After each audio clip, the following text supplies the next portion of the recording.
Hello everyone, this is Joe with my third video on Kirchhoff's laws. Now on our previous videos we kind of touched them indirectly without me stating what they were. However, doing this definition will help you analyze and solve these circuits that you need to. Now what we did with the series and parallel with the batteries and the currents is great. However, this is something that is needed and widely used. So let's get started. So both of the laws, there's two Kirchhoff's laws, Kirchhoff's voltage law, which we'll go over, and Kirchhoff's current law. Now KVL, which stands for Kirchhoff's voltage law, is the sum of voltages around a closed path is going to be zero. Now basically what that means is that if you have a circuit and you have like a battery and say like a few resistors like we have in this, if we take a loop, and in this loop let me choose a different color, but if we choose this loop here in green, we know that the voltage, if we start at this point here and we make our way around to V2 and V3, when it gets back around it should equal 0. Now, like I was stating before, I keep using this river analogy. Now the river, as much as water flows through it, I was making analogous to current. However, the speed of the water would be analogous to voltage. Now if we had a river, and in this case everything is in series, say it was going a speed of V1, now we'll have a resistor here, and we'll just say let's have some sort of resistance to it. Now that resistance will have a speed drop, which will then result in a slower river, and then the speed drop against V3 here will even make a slower river. Now basically what Kirchhoff's voltage law is saying that the sum of all product is 0.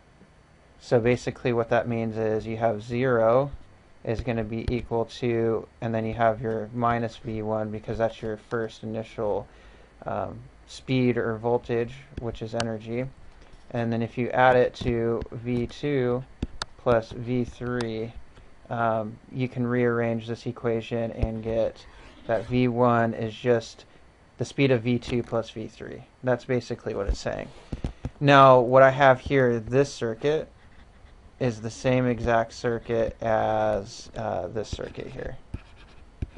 Now since we have a ground node right here, we know that this is the same as this ground node, and we'll call this one node A. We can note that this is node A here, and then we have node B, which could be just V1 starting here. Now this is the same exact concept I was talking about with the river. There's only one current which goes through this one river, which is all in series. So it's making this path here. And it goes to ground, which means that it terminates at the end. Now the voltage from the beginning, the sum of the voltage drops should equal 0, which usually ground will be a reference node, which will usually be your 0 node. Now moving on to Kirchhoff's current law, you have the same concept where you'll have nodes. So we have one node here, we'll call it node A, and one node here, we'll call it node B. Now notice that this shares the same ground node, which is the same as actually up here as well. So we have A and B. We know that the current, just like on the last video, on video 2, we showed the river.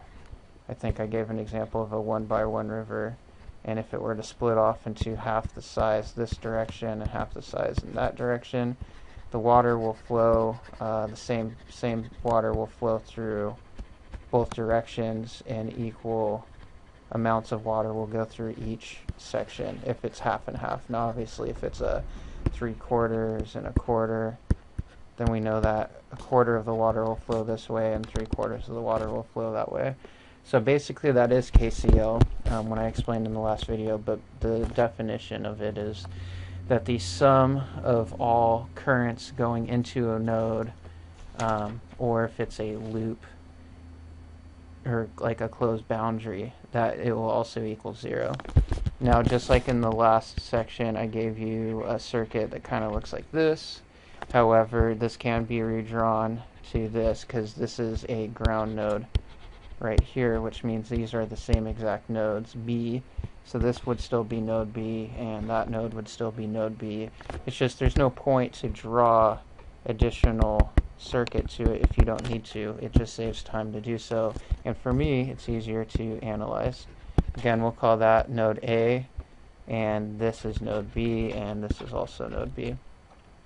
Now, basically, just like the river solution, I said IA is going in, so we'll just say we'll say there's 5 units of water flowing in, and we'll say that if there's 2 more, like a split, then we know that half of the water is going this way and half of the water is going that way, given that the resistances are equal. Or if they're not equal, then it could be 3/4 and 1/4. But the biggest thing you need to take away from this is that 1 is equal to 1/2 plus 1/2, or 1 is going to be equal to 3/4 and 1/4, whatever it may be. Now, there is going to be an opposite effect. So say we have a current that is actually flowing in this direction, and we have a current flowing in this direction, but then we have a current flowing in this direction and a current flowing this direction. Basically, this means that you might have one river going here.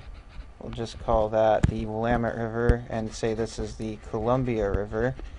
Both of the water flow that flows into here is still going to have to equal this. So basically, the mathematical equation for that would be, if this was I1, I2, I3, and I4, that I3 plus I4 better equal I1 plus I2. So just think of it, you got water going into the node and you have water leaving the node. Now, another way to solve this would be if you wanted just I1. You know that I1 is flowing in, and out of that I1, you know that you do not really want I2. You're just going to want I3 and I4. So we know that I1 is actually going to equal to I3 plus I4 minus I2. Since I2 is going into the node, we need to subtract it. If it's going out of the node, then we know that we need to add those two together. So basically, if you rearrange this, you should come out with the same equation I came up with. And in fact, you can see that if you just subtract I2 from the right side and bring it above here, you'd have to subtract it, and you get I2 plus I3 plus I4 is equal to just I1. Alright, thanks again. Please leave any comments if there's any suggestions below.